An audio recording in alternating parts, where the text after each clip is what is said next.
कायनात दी सच्ची खातून अम्मा जी आयशा सिद्दीका रजी अल्लाह तआला अन्हा उम्महातुल मोमिनीन अम्मा जी आयशा सिद्दीका उत्ते जदों बुहतान लगा ना, तोहमत लगी ते अम्मा जी आयशा सिद्दीका फरमांदियां ने, एक दिन मैं अपने घर दी नुक्कर दे विच बैठ के रोंदी सां पई कि मेरी पाक दामनी नूं दागदार करन दी कोशिश कीती जा रही है ते मैं इस गल दा अफसोस करदियां होया आंसू बहा रही सां, रो रही सां ते कबीले दी एक औरत आके मेरे कोल बह गई। मैनू रोंदियां वेख के ते ओह भी मेरे कोल बह के रोन लग पई।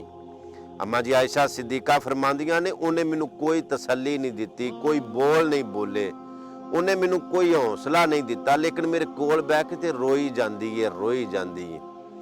अम्मा जी आयशा सिद्दीका फरमांदियां ने, कोई दिहाड़े लंघे, कुछ वक्त गुजरिया ते अल्लाह रब्बुल इज़्ज़त ने कुरान दियां आयतां बना के वही भेजी ते कुरान दे विच रब ने इरशाद फरमाया कि आयशा पाक है, आयशा तैयबा है, ताहिरा है।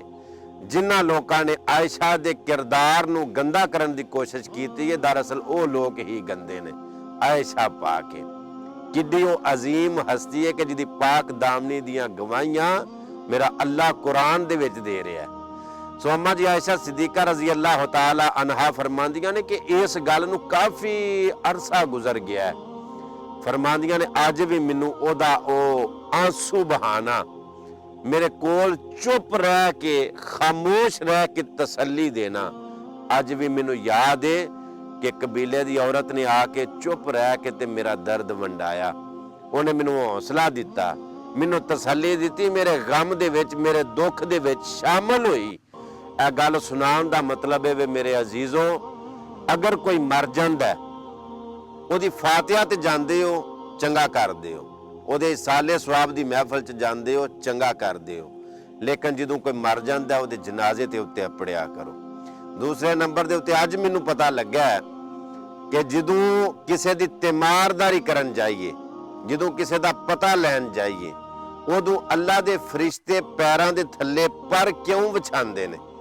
ਜਿਹੜਾ ਬੰਦਾ ਕਿਸੇ ਦਾ ਪਤਾ ਲੈਣ ਵਾਸਤੇ ਜਾਂਦਾ, ਬਿਮਾਰ ਦੀ ਤਿਮਾਰਦਾਰੀ ਕਰਨ ਵਾਸਤੇ ਜਾਂਦਾ, ਅੱਲਾ ਰੱਬੁਲ ਇੱਜ਼ਤ ਦੇ ਫਰਿਸ਼ਤੇ ਉਹ ਜਿਹੜਾ ਬੰਦਾ ਪਤਾ ਲੈਣ ਵਾਸਤੇ ਜਾਂਦਾ ਉਹਦੇ ਹੱਕ ਦੇ ਵਿੱਚ ਦੁਆਵਾਂ ਕਰਦੇ ਨੇ। ਕਿਉਂ ਕਰਦੇ ਨੇ?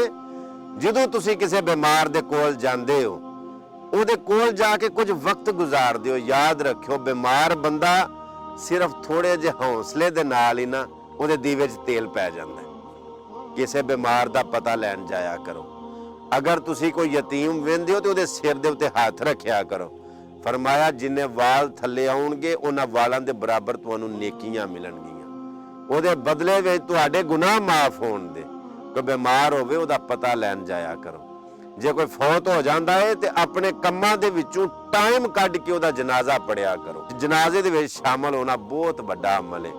जे गल चंगी लगे तो अगे शेयर लाजमी कर छड़े। मेरे यूट्यूब चैनल का नाम है सुमन सियालकोटी, ਇਹਨੂੰ ਸਬਸਕ੍ਰਾइब कर लो, नाले बैल का बटन ऑन कर लो ताकि डेली ਜਿਹੜੀ ਨਵੇਂ ਤੋਂ ਨਵੀਂ ਵੀਡੀਓ ਆਏ ਤੁਹਾਨੂੰ ਵੇਖਣ ਨੂੰ ਮਿਲਦੀ ਰਹੇ। अपना बड़ा सारा ख्याल रखियो। मिलने एक नवी वीडियो के नाल। अल्लाह सोने दे वाले।